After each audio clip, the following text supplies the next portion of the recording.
Assalamualaikum warahmatullahi wabarakatuh. Di sini saya Dani Febriansyah, NPM 22001081 363 akan mempresentasikan hasil kerja saya, yakni analisis SWOT dalam perspektif kewirausahaan. Mata kuliah Manajemen Strategi dengan dosen pengampu Bapak Joni Haryanto.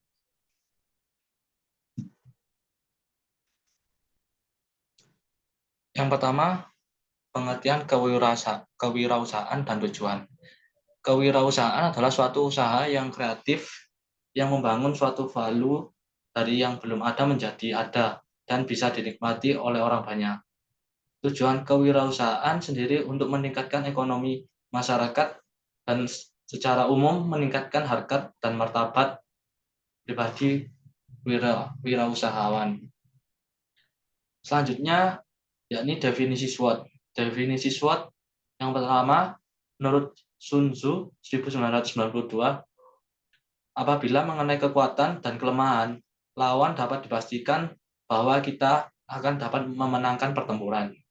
Yang kedua, SWOT merupakan singkatan dari strength, kekuatan, weakness, kelemahan, opportunity, peluang, dan threats, ancaman, yang mana SWOT dijadikan sebagai model dalam menganalisis suatu organisasi dengan tujuan utama mengetahui keadaan organisasi secara lebih komprehensif.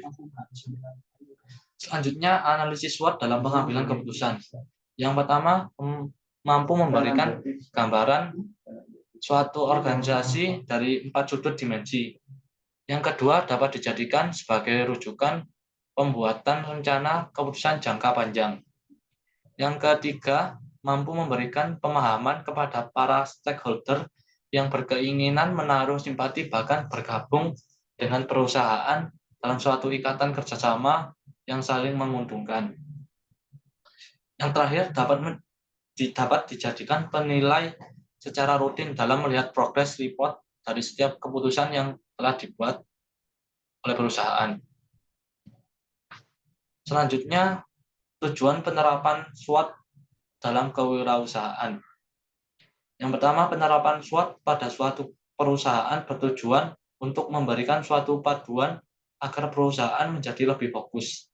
Yang kedua, tujuan lain diperlukan analisis SWOT adalah di mana setiap produk yang beredar di pasaran pasti akan mengalami pasang surut dalam penjualan yang dikenal istilah siklus daur hidup produk atau life cycle product.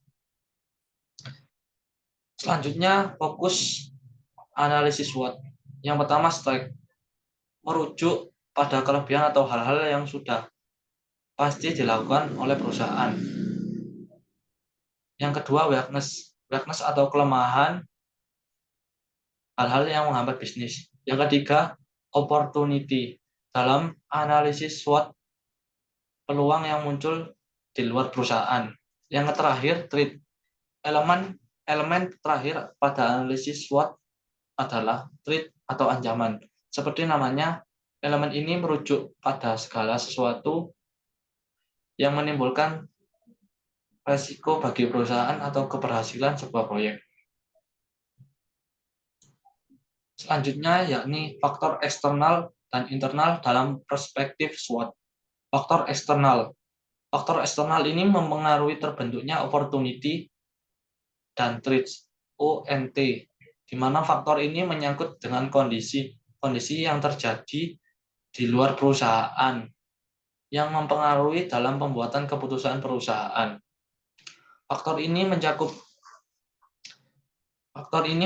lingkungan industri atau industri environment dan lingkungan bisnis makro environment, politik, ekonomi, hukum, teknologi, kependudukan, dan sosial budaya. Yang terakhir, yakni faktor internal. Faktor internal ini mempengaruhi terbentuknya strength dan weakness, S and W, di mana faktor ini menyangkut dengan kondisi yang terjadi dalam perusahaan, yang mana ini turut mempengaruhi terbentuknya pembuatan keputusan, decision making perusahaan. Faktor internal ini meliputi semua macam manajemen fungsional, seperti pemasaran, keuangan, operasi, sumber daya manusia, penelitian, dan pengembangan, serta sistem informasi manajemen atau SIM, dan budaya perusahaan, corporate culture. Sekian presentasi dari saya. Apabila ada kurang dan lebihnya, mohon maaf. Wassalamualaikum warahmatullahi wabarakatuh.